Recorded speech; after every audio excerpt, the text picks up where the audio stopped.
खुलुमबाय आंनि मुलुगनां बड' निउस चेनेल रादाब नायनो मोजां मोनग्रा बिथांमोननिसिम गोजोन फुंबिलिनिसिम गासिनोबो अननाय आरो मोजां मोननाय जासिहरनाय जाबाय। आसा खालामो नोंथांमोनहा गासिबो मोजाङै दं। नोंथांमोननि थाखाय आं गोदान भिडिअ लाना फैलायबाय। अननानै भिडिअखौ स्किप खालामाजासे जोबजासिम नायलांदो। थुदु बिदिबा गोबाव खालामाजासे रादाबखौ जागायनोसै। दिनै फुंबिलिनि मोननैसो गाहाय रादाबफोरा जाबाय।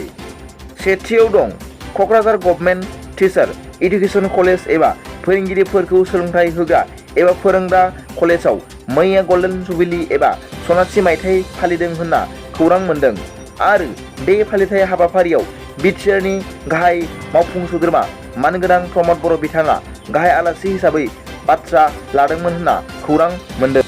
बिथां बिटिआरनि मावफुं सोद्रोमाया खौरांगिरिफोरनि सिगाङाव फोरमायनाय बादिब्ला बिथाङा बे टिचार इडुकेसन कलेजखौ फैगौ समफोराव साबसिन खालामनो नाजागोन होनना खोथा होदों होनना खौरां मोन्दों।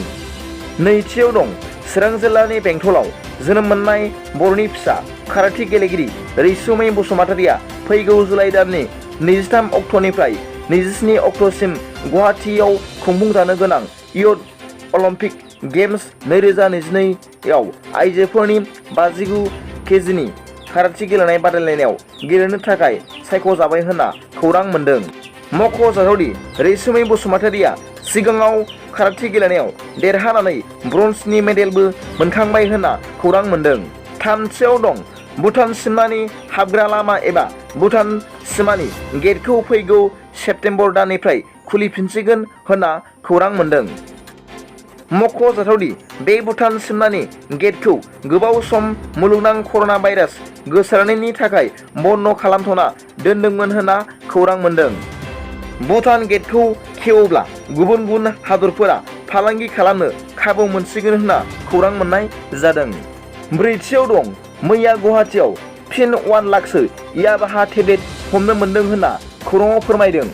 मख'जाथावदि आसाम पुलिसा गंसे गारिनिफ्राय गासै 1 लाख याबाहा टेब्लेट आरो 7 दायनिगिरि आरोबाव गारि हमनो मोननाय जादों होनना खौराङाव फोरमायदों।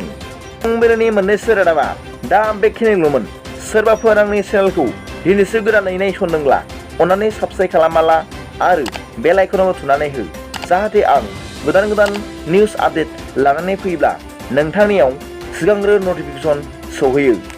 गाबोननि फुंबिलिनि रादाबाव नोंथांमोनखौ आंनि मुलुगनां बड' निउस चेनेलनिफ्राय गोसो गोथारै बरायहरनाय जाबाय। गोजोन्थों।